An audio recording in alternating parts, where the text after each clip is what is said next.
안녕하세요.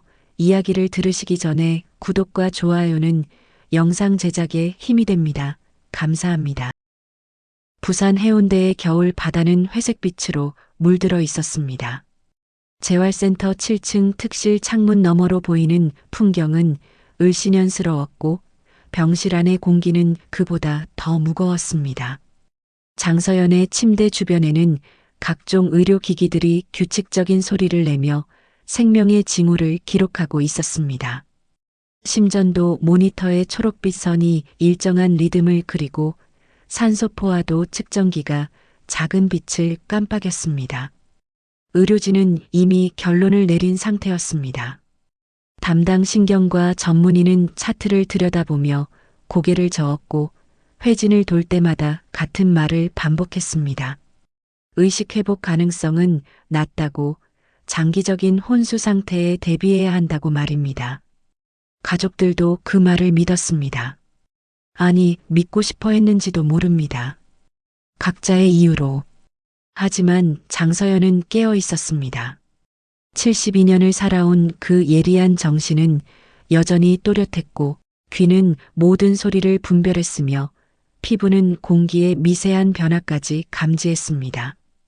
다만 그녀는 눈을 뜨지 않았고 입술을 열지 않았으며 손가락 하나 움직이지 않았습니다. 40년 넘게 한의원을 운영하며 수많은 환자의 맥을 짚어온 그 손은 이제 침대보 위에 가지런히 놓여 있었지만 그 의식만큼은 어느 때보다 선명했습니다. 서연이 깨어난 건 사고 후 2주일째 되던 날 새벽이었습니다. 희미한 의식이 돌아오면서 가장 먼저 느낀 건 고통이 아니라 두려움이었습니다. 어둠 속에서 들려오는 목소리들, 그 중에서도 유독 또렷하게 귓가를 파고든 며느리. 천도희의 말이 그녀를 완전히 깨웠습니다. 담당 선생님, 그러니까 정확히 언제쯤 의식이 돌아올 수 있을까요? 아니면 이대로 계속? 도희의 목소리는 걱정으로 가득한 것처럼 들렸지만 서연은 그 떨림 속에 숨겨진 다른 감정을 감지했습니다. 기대. 그것도 아주 간절한 기대였습니다. 그 순간 서연은 직감적으로 알았습니다. 아직 눈을 떠서는 안 된다는 것을. 그날 이후 서연은 완벽한 혼수 환자를 연기하기 시작했습니다. 의료진이 통증 반응 검사를 할 때도 손가락 끝을 바늘로 찌를 때도 그녀는 꿈쩍하지 않았습니다.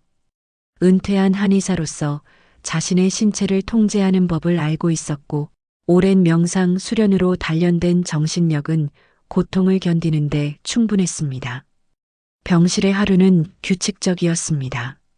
오전 6시 간호사의 활력 징후 체크, 9시 의사 회진, 11시 물리치료사의 수동 운동, 오후 2시 간병인 교대, 저녁 6시 저녁 식사 준비. 그리고 그 사이사이로 도희가 찾아왔습니다. 거의 매일 규칙적으로. 천도희는 35세의 젊고 아름다운 여성이었습니다. 라이프스타일 크리에이터라는 직함을 가진 그녀는 SNS에서 제법 알려진 인플루언서였습니다. 세련된 인테리어, 건강한 식단, 완벽한 일상을 공유하며 수만 명의 팔로워를 거느리고 있었습니다. 그리고 최근 몇 주간은 헌신적인 며느리라는 새로운 페르소나를 추가했습니다. 어머님, 오늘도 왔어요. 도희는 병실 문을 열며 부드러운 목소리로 말했습니다. 향수 냄새가 은은하게 퍼졌습니다. 값비싼 브랜드의 향이었습니다.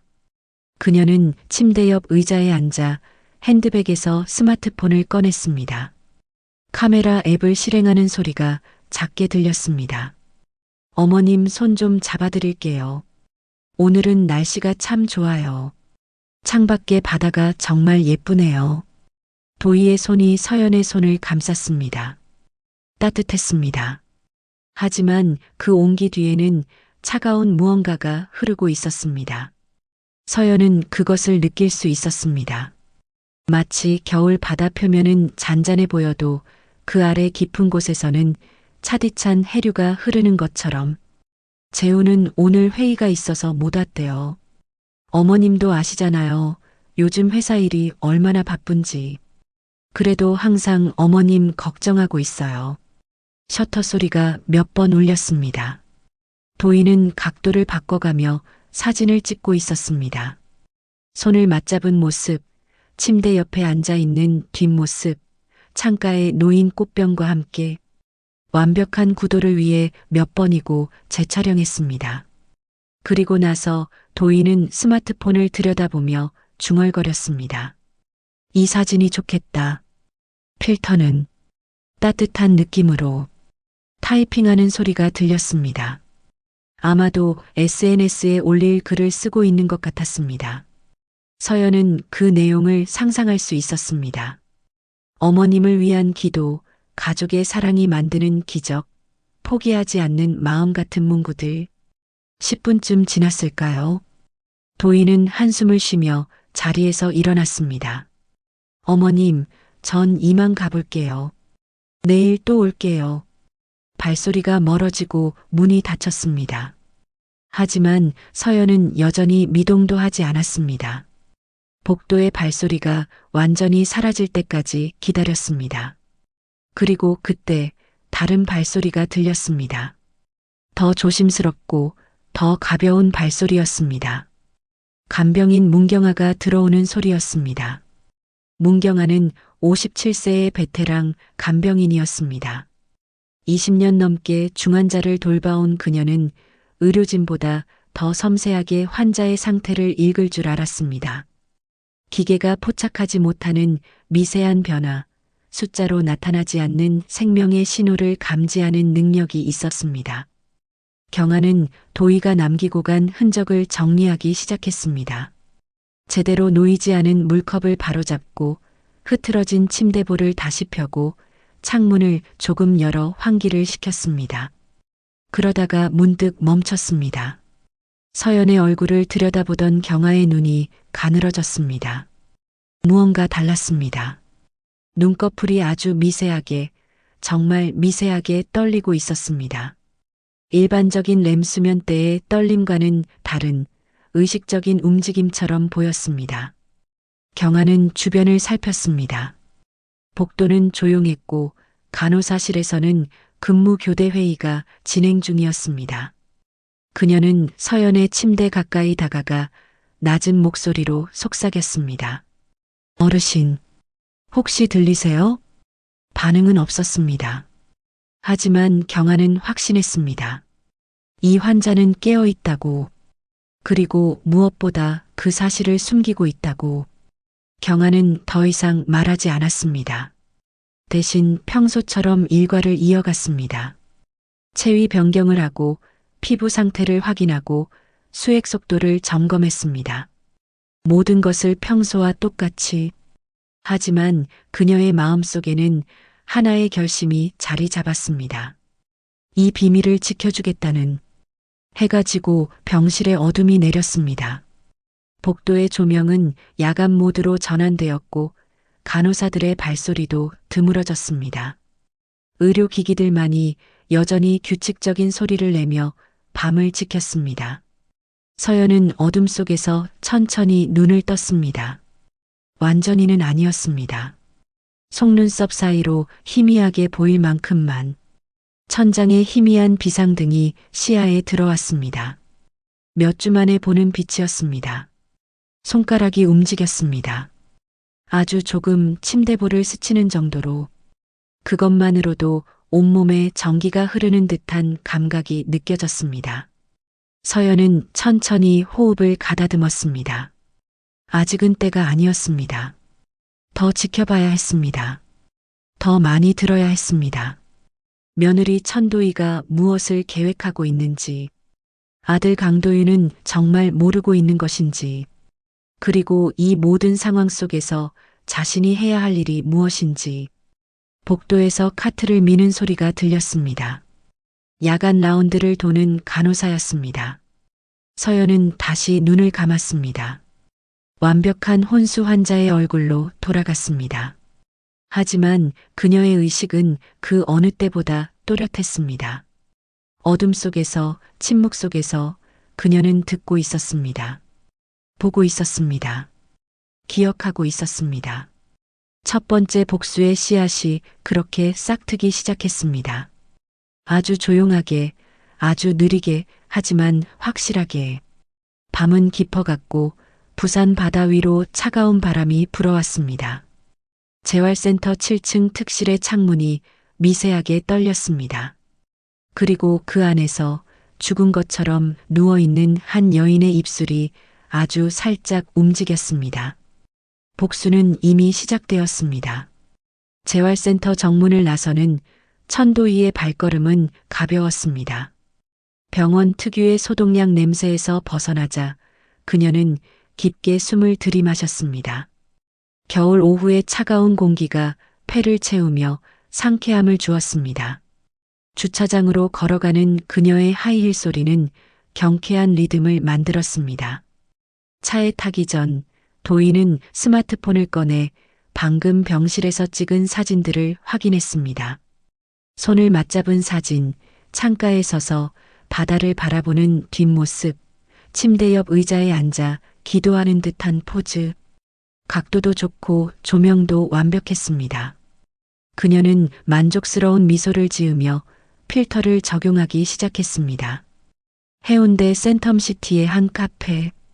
통유리 너머로 겨울 바다가 펼쳐진 이곳은 도희가 자주 찾는 장소였습니다. 이미 2명의 여성이 창가 좌석에 앉아 있었습니다. 도희의 대학 동기들이었습니다. 도희가 다가가자 그들은 반갑게 손을 흔들었습니다. 언니 여기요. 도희는 우아하게 자리에 앉으며 코트를 벗었습니다. 웨이터가 다가와 주문을 받았고 곧 테이블 위에 따뜻한 음료들이 놓였습니다. 요즘 너무 힘들어 보여. 괜찮아? 친구 중 한 명이 걱정스러운 표정으로 물었습니다. 도희는 잠시 컵을 들여다보다가 작게 한숨을 쉬었습니다. 괜찮아. 이럴 때일수록 제가 버팀목이 되어야죠. 재우는 완전히 무너졌거든요. 그러게. 교통사고가 본인 과실이었다며? 얼마나 자책하고 있을까. 도희는 고개를 끄덕이며 창밖을 바라보았습니다. 그녀의 얼굴에는 걱정과 피로가 역력했습니다. 완벽한 연기였습니다. 의사 선생님 말로는 의식 회복 가능성이 거의 없대요. 장기전으로 가야 할 것 같아요. 그럼 집안일은 어떻게 해? 어머님 재산 관리도 있고. 바로 이 질문을 기다렸습니다. 도희는 잠시 망설이는 듯 하다가 조심스럽게 입을 열었습니다. 솔직히 말하면 이제 제가 다 맡아야 할 것 같아요. 재우는 일도 제대로 못하고 있고 어머님은 이러시니까. 사실상 제가 이 집안의 어른이 된 거죠. 친구들은 고개를 끄덕였습니다. 동정과 이해가 담긴 시선이었습니다. 도희는 내심 만족했습니다. 이렇게 조금씩 주변 사람들에게 자신의 위치를 각인시키는 것이 중요했습니다. 카페를 나온 도희는 차 안에서 노트북을 켰습니다. SNS 관리는 그녀의 일상에서 가장 중요한 부분이었습니다. 팔로워 3만 명이 넘는 계정은 단순한 취미가 아니라 수입원이기도 했습니다. 협찬, 광고, 제휴 마케팅, 월 수백만 원의 수입이 이 계정에서 나왔습니다. 그녀는 오늘 찍은 사진 중 가장 감성적인 것을 선택했습니다. 시어머니의 손을 잡고 창밖을 바라보는 뒷모습, 필터를 추가하고 밝기를 조정하고 대비를 높였습니다. 그리고 정성스럽게 글을 작성했습니다. 어머니를 위한 하루하루가 기도입니다. 깨어나실 그날을 믿으며 오늘도 함께합니다. 가족의 사랑이 만드는 기적을 믿습니다. 해시태그 가족, 해시태그 기도, 해시태그 희망, 해시태그 사랑, 해시태그 어머니. 업로드 버튼을 누르자 곧바로 좋아요와 댓글이 달리기 시작했습니다. 감동이에요. 힘내세요. 정말 훌륭한 며느리세요. 도희는 미소 지으며 댓글들을 확인했습니다. 완벽했습니다. 하지만 그녀의 다음 행동은 전혀 달랐습니다. 노트북의 다른 폴더를 열었습니다. 비밀번호로 잠긴 폴더였습니다. 그 안에는 장서연 명의의 각종 서류 사본들이 정리되어 있었습니다. 부동산 등기부등본, 예금 잔액 증명서, 보험증권, 주식 계좌 내역. 도인은 엑셀 파일을 열어 숫자들을 확인했습니다. 부동산 시가 12억, 예금 8억, 주식 4억, 보험 6억. 합계 30억이 넘는 자산이었습니다. 그녀의 눈빛이 날카로워졌습니다. 이 모든 것이 곧 자신의 통제 아래 들어올 것이었습니다. 핸드폰이 울렸습니다. 남편 강도윤이었습니다. 여보, 지금 어디야? 방금 병원 다녀왔어. 너는? 회사. 근데 집중이 안 돼. 자꾸 그날 생각이 나. 도희의 표정이 순간적으로 굳었습니다. 하지만 곧 부드러운 목소리로 돌아왔습니다. 자기야, 그만 생각해. 사고는 누구도 예상 못했던 거잖아. 내 잘못이 아니야. 하지만 내가 신호를 놓쳤어. 내가 더 집중했어야 했는데. 그때 햇빛이 너무 강했잖아. 경찰 조사에서도 나왔잖아. 자기 혼자 책임질 일이 아니라고. 전화 너머로 도윤의 거친 숨소리가 들렸습니다. 도인은 참을성 있게 기다렸습니다. 남편의 죄책감은 그녀에게 유리했습니다. 죄책감에 빠진 사람은 판단력이 흐려지고 쉽게 조종할 수 있었습니다. 오늘 일찍 들어와. 내가 저녁 준비할게. 같이 이야기하자. 전화를 끊은 도인은 차를 출발시켰습니다. 하지만 집으로 가는 대신 다른 곳으로 향했습니다. 서면의 한 로펌 건물이었습니다. 30분 후 도인은 변호사 사무실에 앉아 있었습니다. 중년의 남성 변호사가 서류를 검토하며 설명했습니다. 성년 의견 신청은 가능합니다. 다만 의사의 진단서가 필요하고 법원의 심리 과정이 있습니다. 보통 3개월에서 6개월 정도 소요됩니다. 진단서는 준비할 수 있어요. 그리고 최대한 빨리 진행하고 싶은데요. 급하신 이유가 있으신가요? 도인은 잠시 망설이다가 대답했습니다. 시어머니 명의의 재산들이 있어요. 관리가 필요한데 지금 상태로는 아무것도 할 수 없잖아요. 세금 문제도 있고 부동산 임대 계약도 만료되고. 변호사는 고개를 끄덕이며 메모했습니다. 이해합니다. 필요한 서류 목록을 드리겠습니다. 가족관계 증명서, 의사 진단서, 재산 목록, 그리고 도인은 꼼꼼히 메모하며 들었습니다. 이 모든 준비는 이미 몇 주 전부터 시작되었습니다. 사고 전부터. 한편 재활센터에서는 문경아가 야간 근무를 시작하고 있었습니다. 저녁 6시, 낮 근무자와 교대를 마친 그녀는 서연의 병실로 들어갔습니다. 평소처럼 활력 징후를 체크하고 체위를 변경하고 침대 주변을 정돈했습니다. 하지만 경아의 시선은 계속 서연의 얼굴로 향했습니다.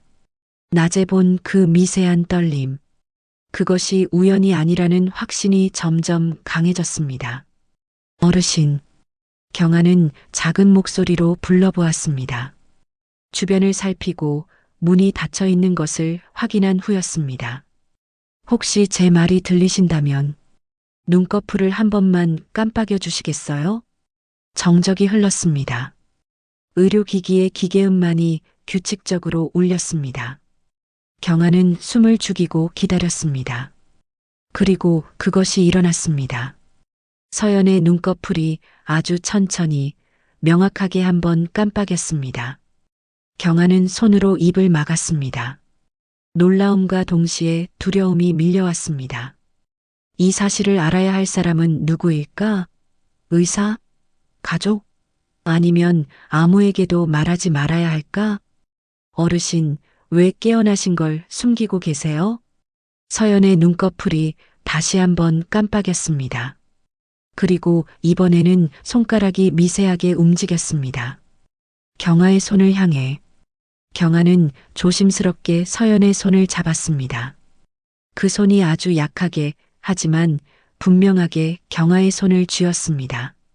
기다리라는 뜻인가요? 다시 한번 눈꺼풀이 깜빡였습니다. 긍정의 신호였습니다. 경아는 고개를 끄덕였습니다. 40년 가까이 한의원을 운영한 이 어른에게는 분명 이유가 있을 것이었습니다. 그리고 그 이유가 무엇이든 경아는 기다리기로 결심했습니다. 알겠습니다. 제가 지켜드리겠습니다. 그날 밤 경아는 평소보다 더 자주 서연의 병실을 들여다봤습니다. 혹시 모를 위험에 대비하기 위해서였습니다. 그녀의 직감은 말하고 있었습니다. 이 병실에서 무언가 잘못된 일이 벌어지고 있다고. 그리고 그 중심에는 매일 헌신적으로 찾아오는 며느리가 있다고. 자정이 넘어서 경아는 간호사실에서 차트를 정리하다가 문득 생각났습니다. 며느리가 병실에 올 때마다 유독 관심을 보이던 것. 침대 옆 서랍, 옷장 안쪽, 창가의 화분. 무언가를 찾는 것처럼 보였습니다. 경아는 조용히 서연의 병실로 들어가 화분을 들어 올렸습니다. 그리고 그것을 발견했습니다. 화분 받침 아래 숨겨진 작은 녹음기. 빨간 불빛이 깜빡이고 있었습니다. 작동 중이라는 뜻이었습니다. 경아의 등에 식은땀이 흘렀습니다. 며느리는 시어머니를 녹음하고 있었던 것입니다. 아니, 정확히는 혹시 모를 의식 회복을 감시하고 있었던 것입니다. 이것은 단순한 재산 다툼이 아니었습니다. 훨씬 더 깊고 어두운 무언가가 진행되고 있었습니다. 경아는 녹음기를 원래 자리에 다시 놓았습니다. 아직은 건드려서는 안 되었습니다. 대신 그녀는 서연에게 다가가 귓속말로 속삭였습니다. 어르신, 조심하셔야 합니다. 며느리분이 녹음을 하고 계십니다. 어둠 속에서 서연의 눈빛이 번뜩였습니다. 경아만이 볼 수 있는 날카롭고 차가운 눈빛이었습니다. 복수의 씨앗은 이제 싹을 틔우기 시작했습니다. 사고가 난 지 3주째 되던 밤, 장서연은 어둠 속에서 완벽한 연극을 이어가고 있었습니다. 낮 동안 며느리 천도희가 병실에서 나눈 전화 통화의 내용이 여전히 귓가에 맴돌았습니다. 어머니가 깨어나지 않으시면 관리가 너무 복잡해져요. 도윤 오빠 혼자서는 도저히 못해요. 제가 다 정리해야죠. 네, 변호사님 말씀대로 서류 준비하고 있어요. 그 목소리는 차분했지만 그 속에는 조급함이 숨어 있었습니다. 서연은 눈을 감은 채로 모든 단어를 기억 속에 새겨 넣었습니다. 며느리의 말투, 숨소리, 걸음걸이의 패턴까지 40년 넘게 환자를 진찰하며 단련된 그녀의 감각은 여전히 예리했습니다. 자정이 넘어서자 병실은 고요해졌습니다. 복도의 조명은 최소한으로 줄어들었고 간호사들의 발소리도 뜸해졌습니다. 서연은 천천히 눈을 떴습니다. 완전히는 아니고 속눈썹 사이로 희미하게 볼 수 있을 정도만. 문경아가 조용히 병실 문을 열고 들어왔습니다. 그녀는 주변을 살피더니 서연의 침대 곁으로 다가왔습니다. 어르신, 깨어 계시죠? 경아의 목소리는 확신에 차 있었습니다. 서연은 더 이상 숨길 필요가 없다고 판단했습니다. 이 간병인은 믿을 수 있었습니다. 20년 넘게 중환자를 돌본 사람의 눈빛에는 진실이 있었습니다. 서연의 눈꺼풀이 천천히 열렸습니다. 그리고 입술이 미세하게 움직였습니다. 소리는 나오지 않았지만 입모양으로 단어를 만들었습니다. 도와줘. 경아는 고개를 끄덕이며 서연의 손을 잡았습니다. 무엇을 도와드릴까요? 서연은 잠시 숨을 고르다가 다시 입술을 움직였습니다. 이번에는 조금 더 또렷하게, 하지만 여전히 속삭임에 가까운 목소리가 나왔습니다. 설규민, 손해사정인, 찾아줘. 예전 동료야. 손해사정인이요?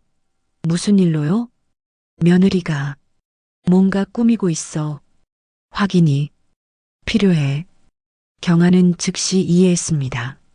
며느리의 행동, 화분 뒤에 숨겨둔 녹음기, 병실을 들어올 때마다 보이던 그 계산적인 눈빛. 모든 것이 맞아떨어졌습니다.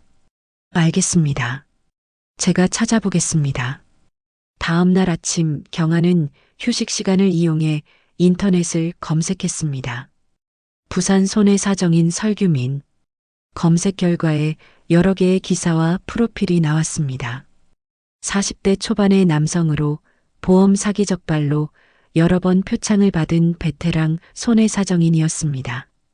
경아는 사무실 전화번호를 메모한 뒤 병원 밖에서 전화를 걸었습니다. 여보세요. 설규민 손해사정인님 사무실인가요? 네, 맞습니다. 무슨 일로 전화하셨나요? 장서연 선생님께서 찾으신다고 전해달라고 하셨습니다. 전화 너머로 잠시 침묵이 흘렀습니다. 그리고 남성의 목소리가 놀라움을 담아 대답했습니다. 장 선생님이요? 지금 어디 계신가요? 해운대 재활센터입니다. 하지만 조용히 오셔야 합니다. 자세한 건 오시면 말씀드리겠습니다. 그날 저녁 설규민은 병원 뒷문으로 조용히 들어왔습니다. 42세의 그는 정장 대신 평상복을 입고 면회객처럼 자연스럽게 행동했습니다. 경아가 그를 안내해 서연의 병실로 데려갔습니다. 병실 문이 닫히자 규민은 침대에 누워있는 서연을 보며 숨을 멈췄습니다. 10년 전 함께 일했던 그 카리스마 넘치던 한의사 선생님이 이렇게 누워 계신 모습이 믿기지 않았습니다. 정 선생님, 서연이 천천히 눈을 떴습니다. 규민은 뒤로 물러서며 놀라움을 감추지 못했습니다. 정말 깨어 계셨군요. 규민아, 오랜만이구나. 목소리는 약했지만 분명했습니다. 규민은 침대 곁으로 다가가 앉았습니다. 무슨 일이십니까? 왜 깨어나신 걸 숨기고 계세요? 서연은 천천히 상황을 설명했습니다. 사고 후 의식을 회복했지만 며느리의 이상한 행동을 감지했다는 것, 병실에 녹음기를 설치한 것, 전화 통화 내용에서 들은 의심스러운 말들. 며느리가 무언가를 꾸미고 있어. 보험 서류. 내 재산에 손을 대려는 것 같아. 내가 확인해줘. 증거를 찾아줘. 규민은 심각한 표정으로 고개를 끄덕였습니다. 손해사정인으로서 이런 사건을 많이 봐왔습니다. 가족 간의 재산 다툼, 보험 사기, 서류 위조. 하지만 의식이 있는 본인이 직접 의뢰하는 경우는 처음이었습니다. 무엇부터 확인하면 될까요? 내 명의로 된 보험. 최근에 가입하거나 변경된 게 있는지 확인해줘. 그리고 은행 거래 내역, 부동산 등기부. 뭔가 이상한 게 있을 거야. 알겠습니다. 며느리분 성함이 어떻게 되시죠? 천도희. 라이프스타일 크리에이터라고 하더라. 규민은 메모하며 물었습니다. 조사하려면 선생님의 위임장이 필요한데 지금 상황에서는 내가 쓸 수 있어. 경아가 도와줄 거야. 경아는 서랍에서 종이와 펜을 꺼내 서연에게 건넸습니다. 서연은 떨리는 손으로 천천히 글자를 써내려갔습니다. 한 글자 한 글자가 힘들었지만 그녀는 포기하지 않았습니다. 위임장 작성이 끝나자 규민은 조심스럽게 서류를 접었습니다. 며칠 드리겠습니다.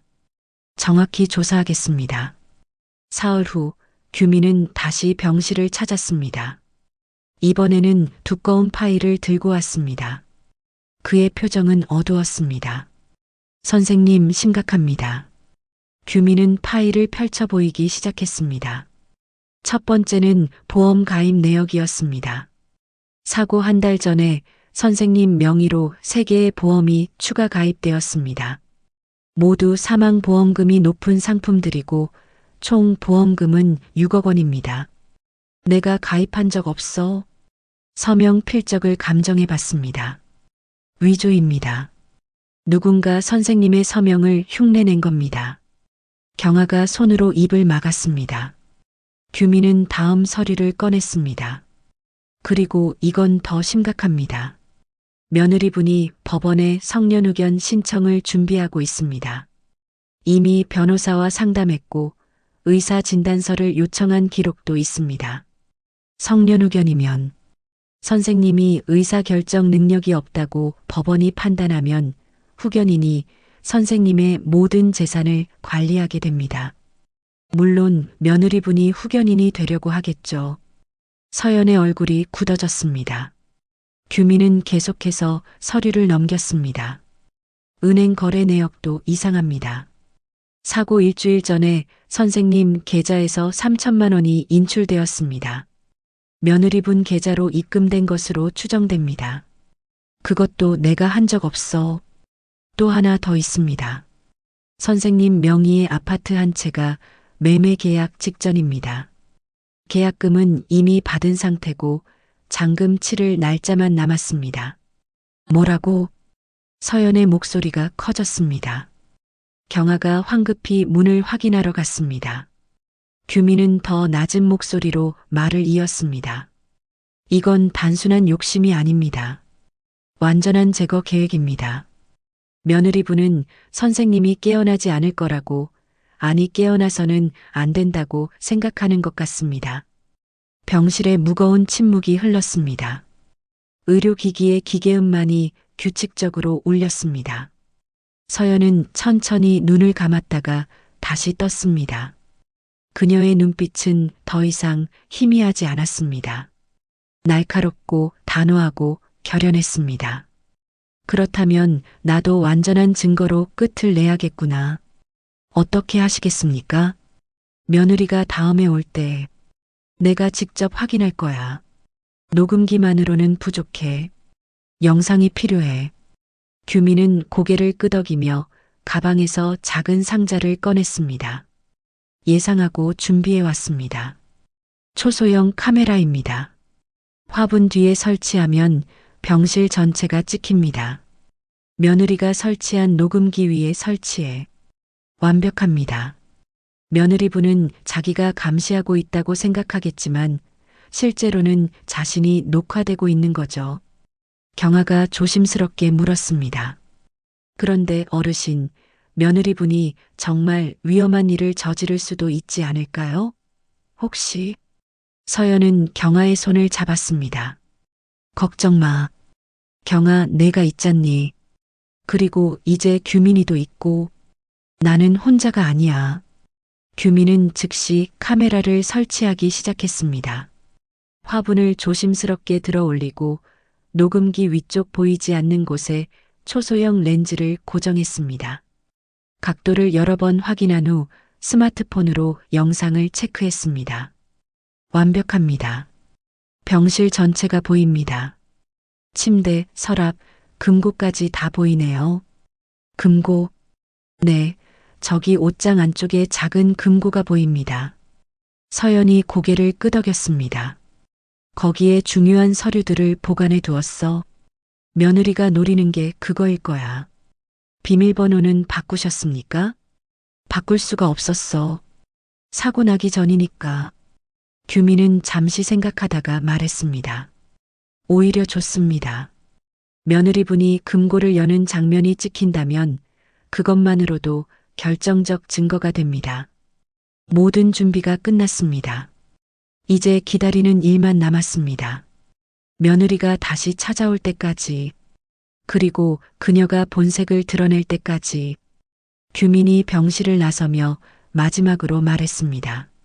선생님, 조금만 더 참으세요. 곧 끝낼 수 있을 겁니다. 문이 닫히고 다시 고요가 찾아왔습니다. 서연은 천장을 바라보며 생각했습니다. 며느리 천도희를 처음 만났던 날을, 아들이 데려온 그 밝고 예쁜 여성을, 딸처럼 아껴주고 싶었던 그 시절을. 하지만 이제 그 환상은 깨졌습니다. 며느리에 가면 뒤에 숨은 진짜 얼굴을 보았습니다. 그리고 서연은 결심했습니다. 용서하지 않기로, 증거로 끝내기로, 법의 심판을 받게 하기로. 화분 뒤에서 작은 빨간 불빛이 깜빡이기 시작했습니다. 카메라가 작동하고 있다는 신호였습니다. 복수는 이제 본격적으로 시작되었습니다. 초소형 카메라가 설치된 지 사흘째 되던 날 오후, 천도인은 평소와 다른 모습으로 병원에 나타났습니다. 검은색 정장 대신 연한 베이지색 코트를 입었고 머리도 평소보다 더 공들여 손질한 듯 보였습니다. 무엇보다 그녀의 표정이 달랐습니다. 긴장과 기대가 묘하게 섞인 얼굴이었습니다. 도인은 병실로 들어가기 전 복도 끝 화장실에서 잠시 멈춰 섰습니다. 거울 앞에서 립스틱을 고쳐 바르고 옷매무새를 가다듬었습니다. 그리고 가방 속 물건들을 다시 한번 확인했습니다. USB, 서류 봉투, 그리고 작은 수첩. 모든 준비가 끝났다는 듯 깊게 숨을 들이마셨습니다. 병실 문을 열자 문경아가 서연의 침대 시트를 정리하고 있었습니다. 도인은 환한 미소를 지으며 인사했습니다. 경아 선생님, 오늘도 수고 많으세요. 아, 며느님, 오셨어요. 네. 오늘은 제가 좀 오래 있으려고요. 경아 선생님, 잠깐 쉬고 오세요. 제가 어머님 곁에 있을게요. 경아는 잠시 망설였습니다. 하지만 거절할 명분이 없었습니다. 도희가 가방에서 테이크아웃 커피 2잔을 꺼내 들었습니다. 이거 드시고 좀 쉬세요. 간호사실 가서 동료분들이랑 이야기도 나누시고. 전 괜찮으니까 천천히 오세요. 그럼 30분만 다녀오겠습니다. 경아가 커피를 받아들고 병실을 나갔습니다. 문이 닫히는 소리가 들리자 도희의 얼굴에서 미소가 사라졌습니다. 그녀는 재빨리 주변을 둘러보며 복도를 확인했습니다. 간호사들은 바쁘게 움직이고 있었고 누구도 이쪽을 신경 쓰지 않았습니다. 도희는 병실 문을 안쪽에서 살짝 잠갔습니다. 방해받지 않기 위한 조치였습니다. 그리고 침대 곁으로 다가가 시어머니의 얼굴을 내려다보았습니다. 여전히 눈을 감고 있는 창백한 얼굴. 희미한 숨소리만이 살아있음을 증명했습니다. 어머니, 오늘은 중요한 날이에요. 도희의 목소리는 낮고 차가웠습니다. 평소 병실에서 쓰던 그 부드러운 음색은 온데간데 없었습니다. 그녀는 화분이 놓인 창가로 걸어갔습니다. 무릎을 굽혀 화분 받침을 들어 올렸습니다. 작은 녹음기가 그곳에 있었습니다. 도희는 녹음기를 꺼내 재생 버튼을 눌렀습니다. 지난 며칠간의 소리가 빠르게 재생되었습니다. 의료진의 대화, 기계음, 경아의 움직임. 하지만 시어머니의 목소리는 없었습니다. 도희는 만족스러운 표정으로 고개를 끄덕이며 녹음기를 다시 원위치에 놓았습니다. 역시 깨어나지 않으셨네요. 다행이에요. 그녀는 일어서서 옷장으로 향했습니다. 옷장 문을 열자 안쪽 벽면에 작은 금고가 보였습니다. 디지털 번호키가 달린 금고였습니다. 도희는 가방에서 수첩을 꺼내 메모된 숫자를 확인했습니다. 0-8-2-7 시어머니의 생일이었습니다. 금고 키패드에 숫자를 입력했습니다. 삐삐삐삐 잠금 해제 신호음이 울렸습니다. 금고 문이 천천히 열렸습니다. 도희의 눈이 빛났습니다. 금고 안에는 각종 서류들이 가지런히 정리되어 있었습니다. 부동산 등기권리증, 은행 통장, 인감도장, 그리고 두꺼운 파일 몇 개. 도희는 손을 뻗어 하나씩 꺼내기 시작했습니다. 어머니, 죄송하지만 이제 제가 관리해야 할 것 같아요. 그녀는 스마트폰을 꺼내 서류들을 하나하나 촬영했습니다. 등기권리증, 통장 사본, 인감증명서, 셔터 소리가 조용히 울렸습니다. 그리고 일부 서류는 아예 가방 속으로 집어넣었습니다. 이 아파트 등기권리증은 제가 가지고 있어야겠네요. 매매 계약 진행하려면 필요하니까. 도희는 혼잣말을 하듯 중얼거렸습니다. 그녀의 손놀림은 능숙했습니다. 마치 여러 번 연습한 것처럼. 실제로 그랬을지도 모릅니다. 시어머니가 외출한 틈을 타서 미리 금고 번호를 알아내고 어떤 서류들이 있는지 확인해 두었을 것입니다. 다음으로 도희는 침대 옆 서랍을 열었습니다. 시어머니의 신분증, 의료보험증, 그리고 도장 케이스. 그녀는 도장 케이스를 열어 인감 도장을 확인했습니다. 그리고 가방에서 서류 봉투를 꺼냈습니다. 봉투 안에는 이미 작성된 서류들이 들어 있었습니다. 부동산 매매 계약서, 예금 인출 신청서, 보험금 청구서. 날짜와 금액은 채워져 있었지만 서명란은 비어 있었습니다. 도희는 침대 옆 테이블을 정리하고 그 위에 서류를 펼쳤습니다. 인감 도장을 꺼내 조심스럽게 서명란에 찍기 시작했습니다. 하나, 둘, 셋. 서류마다 정확한 위치에 도장이 찍혔습니다. 완벽해요. 이제 거의 다 끝났어요. 그녀의 입술에 희미한 미소가 번졌습니다. 냉정하고 계산적인 미소였습니다. 모든 서류를 다시 봉투에 넣고 인감 도장도 원래 자리에 돌려놓았습니다. 흔적을 남기지 않기 위해서였습니다. 마지막으로 도희는 침대로 다가가 시어머니의 얼굴을 내려다보았습니다. 그리고 낮고 차분한 목소리로 말했습니다. 어머니, 깨어나지 마세요. 아니, 깨어나셔도 이미 늦었어요. 모든 서류는 제가 정리했고 재산도 곧 제 명의로 넘어올 거예요. 재호 오빠는 아무것도 모르죠. 죄책감에 빠져서 제 말이라면 뭐든지 듣거든요. 도희는 가방을 챙기고 거울 앞에 섰습니다. 다시 한번 립스틱을 바르고 머리를 손질했습니다. 완벽한 헌신적 며느리의 얼굴로 돌아왔습니다. 그리고 병실 문의 잠금을 해제했습니다. 바로 그때 복도에서 발소리가 들렸습니다. 도희는 재빨리 침대 곁 의자에 앉아 시어머니의 손을 잡았습니다. 문이 열리고 문경아가 들어왔습니다. 다녀왔습니다. 어머님 상태는 어떠세요? 똑같아요. 변화 없으시네요. 도희의 목소리는 다시 부드러워져 있었습니다.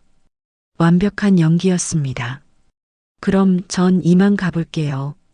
저녁에 재호 오빠 퇴근 시간에 맞춰 집에 가야 해서요. 조심히 가세요.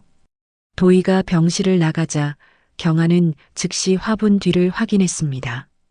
카메라의 작은 빨간 불빛이 여전히 깜빡이고 있었습니다.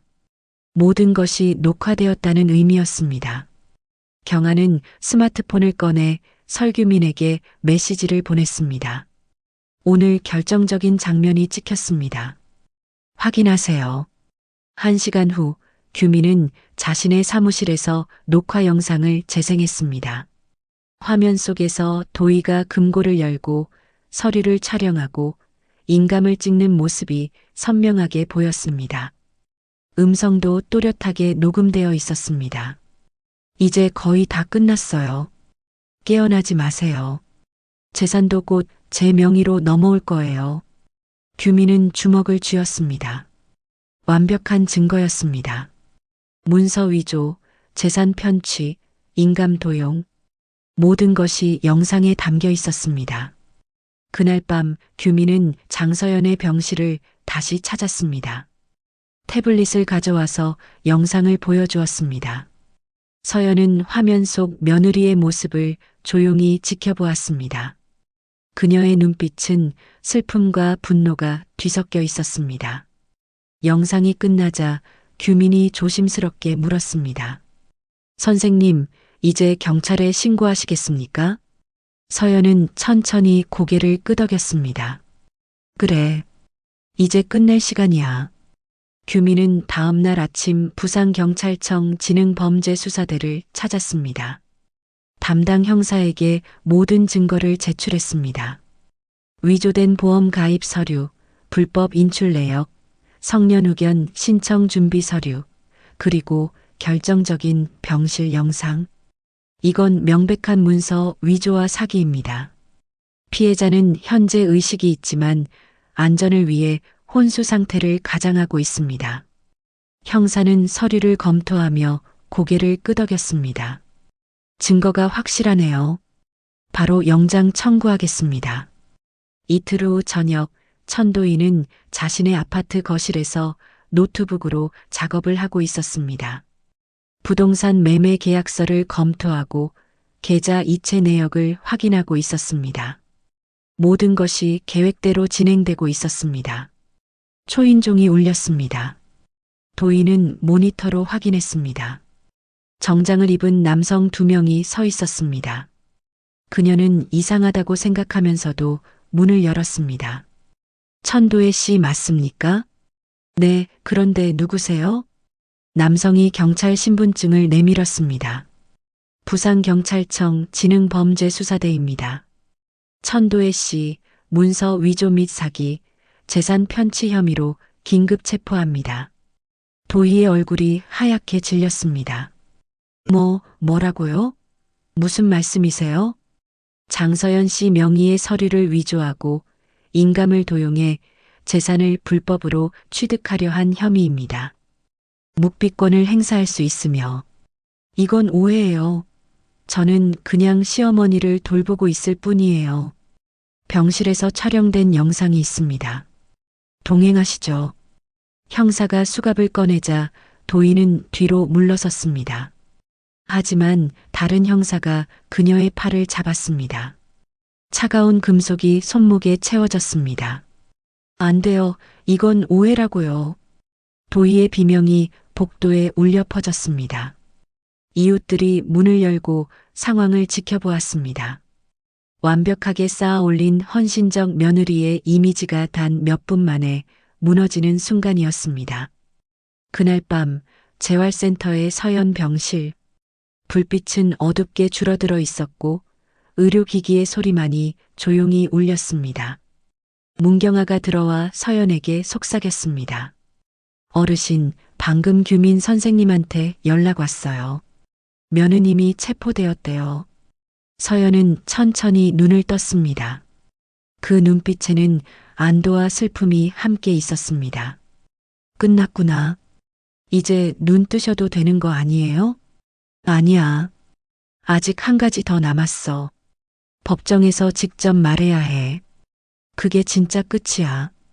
경아는 서연의 손을 꼭 잡아주었습니다. 긴 싸움이었습니다. 하지만 이제 거의 끝이 보였습니다. 화분 뒤에 카메라는 여전히 작동하고 있었습니다. 빨간 불빛이 어둠 속에서 깜빡이며 모든 순간을 기록했습니다. 복수는 증거로 완성되고 있었습니다. 부산지방법원 형사합의부. 차가운 봄바람이 부는 3월의 어느 날 법정은 긴장감으로 가득 차 있었습니다. 방청석에는 언론 기자들과 방청객들이 빼곡히 앉아 있었습니다. 혼수 시어머니의 재산을 노린 며느리라는 제목의 기사가 연일 화제를 모으며 이 재판은 사회적 관심사가 되어 있었습니다. 피고인석에 앉은 천도인은 초라한 모습이었습니다. 화려했던 옷차림은 온데간데였고 수수한 회색 정장을 입은 그녀의 얼굴은 창백했습니다. 두 손은 무릎 위에서 떨리고 있었고 시선은 바닥을 향한 채 고개를 들지 못했습니다. 그녀의 옆에는 국선 변호인이 앉아 있었습니다. 사건이 터진 후 모든 지인들이 등을 돌렸고 변호사를 선임할 형편도 되지 않았습니다. 검사석 옆에는 설규민이 앉아 있었습니다. 손해사정인으로서 이 사건의 핵심 증거를 수집한 그는 증인으로 출석해 있었습니다. 그의 옆자리는 비어 있었습니다. 아직 도착하지 않은 누군가를 위한 자리였습니다. 재판장이 입장하고 모두가 일어났습니다. 판사 3명이 단상에 앉자 다시 정적이 흘렀습니다. 피고인 천도희에 대한 문서 위조, 사기, 재산 편취 미수 사건 공판을 시작하겠습니다. 재판장의 목소리가 법정에 울려 퍼졌습니다. 검사가 일어서서 기소 내용을 낭독하기 시작했습니다. 위조된 보험 가입 서류, 불법 인출된 예금, 도용된 인감도장, 성년 의견 신청 준비, 모든 혐의가 차례로 읽혀졌습니다. 검사 측 증인을 신청하겠습니다. 누구입니까? 피해자 장서연 씨입니다. 방청석이 술렁였습니다. 혼수 상태라고 알려진 피해자가 직접 출석한다는 사실에 모두가 놀랐습니다. 도인은 고개를 번쩍 들었습니다. 그녀의 얼굴에 경악이 번졌습니다. 피해자가 의식을 회복했다는 말입니까? 재판장이 물었습니다. 네, 재판장님. 피해자는 사고 후 의식을 회복했으나 안전을 위해 그 사실을 숨기고 있었습니다. 오늘 이 법정에서 직접 증언하기를 원합니다. 증인을 입정시키십시오. 법정 뒤편의 문이 열렸습니다. 모든 시선이 그곳으로 향했습니다. 그리고 휠체어가 천천히 들어왔습니다. 휠체어를 미는 사람은 간병인 문경아였습니다. 휠체어에 앉은 장서연은 마른 모습이었지만 눈빛만은 또렷했습니다. 회색 한복을 단정하게 입은 그녀는 등을 꼿꼿이 세우고 앞을 바라보고 있었습니다. 72년을 살아온 한의사의 품격이 여전히 남아 있었습니다. 도인은 의자를 움켜쥐며 몸을 떨었습니다. 죽은 듯 누워 있어야 할 시어머니가 살아서 움직이고 있었습니다. 악몽이 현실이 되는 순간이었습니다. 경아는 휠체어를 증인석 옆에 세웠습니다. 서연은 천천히 오른손을 들어 선서했습니다. 양심에 따라 숨김과 보탬이 없이 사실 그대로 말하고 만일 거짓말이 있으면 위증의 벌을 받기로 맹세합니다. 그녀의 목소리는 약했지만 분명했습니다. 재판장이 고개를 끄덕이며 말했습니다. 증인은 피고인과 어떤 관계입니까? 며느리입니다. 정확히는 며느리였습니다. 사고 당시 상황과 그 이후 경위에 대해 증언해 주십시오. 서연은 천천히 숨을 들이마셨습니다. 그리고 이야기를 시작했습니다. 저는 교통사고 후 2주일 만에 의식을 회복했습니다. 하지만 눈을 뜨지 않았습니다. 며느리의 목소리를 들었기 때문입니다. 검사가 물었습니다. 어떤 내용이었습니까? 의사에게 물었습니다. 제가 깨어날 가능성이 있느냐고, 그리고 만약 계속 이대로라면 어떻게 되느냐고. 그 목소리에는 기대가 섞여 있었습니다. 방청석이 다시 술렁였습니다. 재판장이 조용히 하라는 신호를 보냈습니다. 그래서 의식 회복 사실을 숨기기로 결심하셨습니까? 네. 무언가 잘못되고 있다는 직감이 들었습니다. 그리고 그 직감은 맞았습니다. 검사가 태블릿을 들어 올렸습니다. 재판장님, 증거 영상을 제출하겠습니다. 대형 모니터에 영상이 재생되기 시작했습니다. 병실에서 금고를 여는 도희의 모습, 서류를 촬영하는 장면, 인감을 찍는 순간, 그리고 결정적으로 침대에 누운 시어머니를 내려다보며 한 말. 어머니, 깨어나지 마세요. 아니, 깨어나셔도 이미 늦었어요. 법정이 숨을 죽였습니다. 영상 속 도희의 목소리는 차갑고 냉정했습니다. 방청석의 도희와는 전혀 다른 사람처럼 보였습니다. 영상이 끝나자 서연이 다시 입을 열었습니다. 저는 모든 것을 보고 있었습니다. 며느리가 제 서류를 가져가는 것, 인감을 찍는 것, 금고를 뒤지는 것. 하지만 움직이지 않았습니다. 증거가 필요했으니까요. 재판장이 물었습니다. 증인은 왜 직접 신고하지 않고 이렇게 오래 기다리셨습니까? 확실한 증거가 필요했습니다. 그리고 무엇보다 며느리가 어디까지 갈 수 있는지 보고 싶었습니다. 이것이 단순한 욕심인지 아니면. 서연은 잠시 말을 멈췄습니다. 그리고 도희를 똑바로 바라보며 말했습니다. 계획된 범죄인지 알고 싶었습니다. 도인은 고개를 들지 못한 채 어깨를 떨었습니다. 눈물이 볼을 타고 흘러내렸습니다. 검사가 서류를 제출하며 말했습니다. 피고인은 사고 한 달 전부터 보험 가입, 서류 준비, 변호사 상담 등을 진행했습니다. 이는 우발적 범행이 아닌 계획적 범죄임을 입증합니다. 변호인이 일어섰습니다.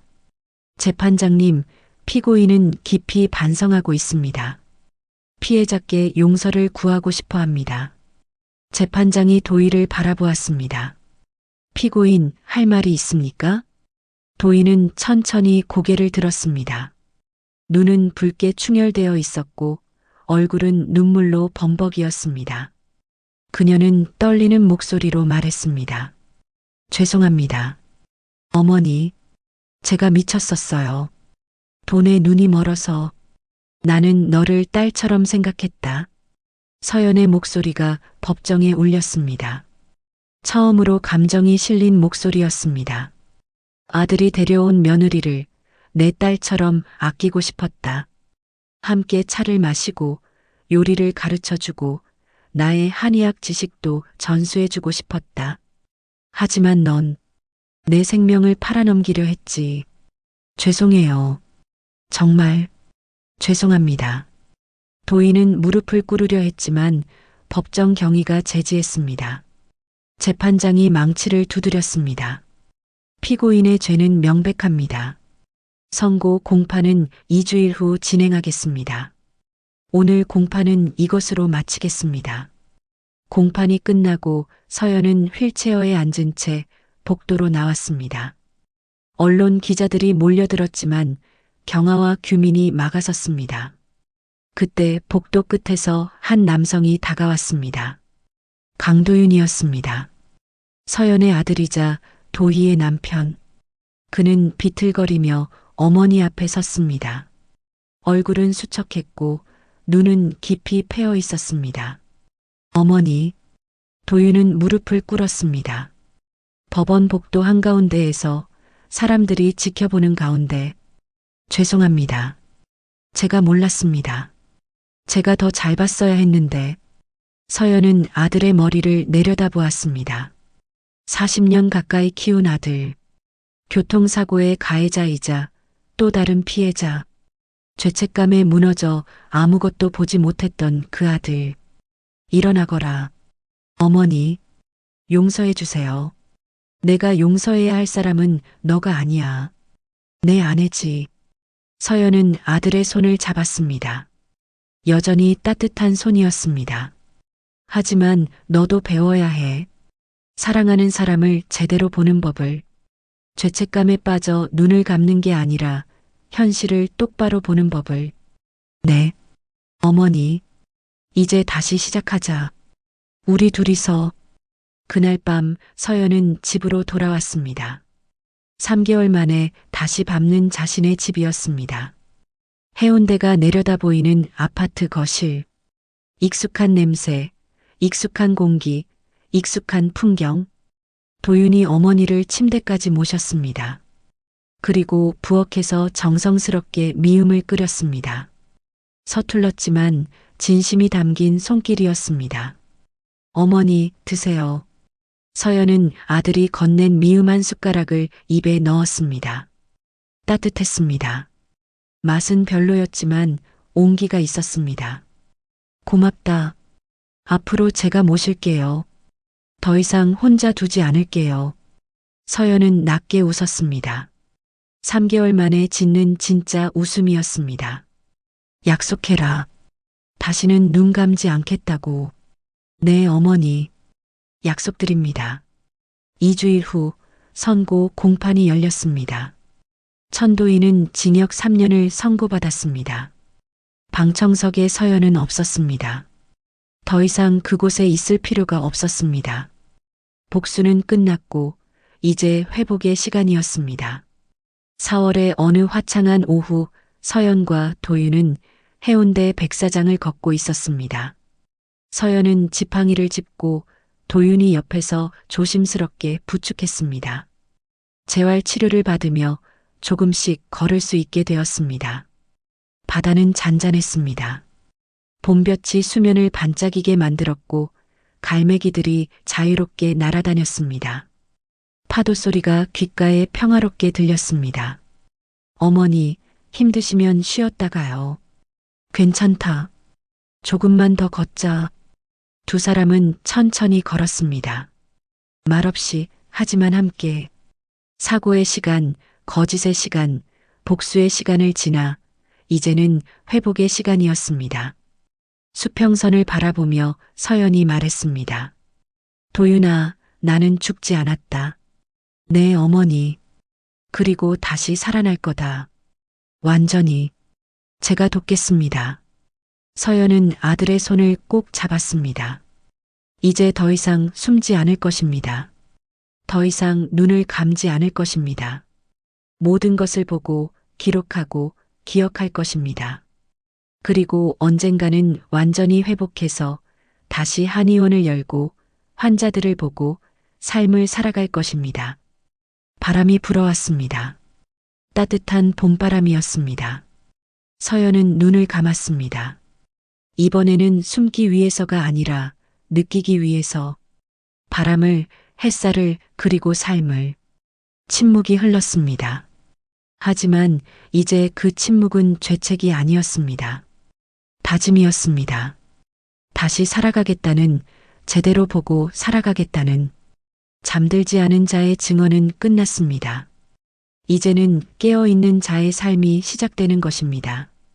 부산 바다 위로 햇살이 부서졌습니다. 이야기는 즐거우셨나요? 구독과 좋아요는 영상 제작에 힘이 됩니다. 감사합니다.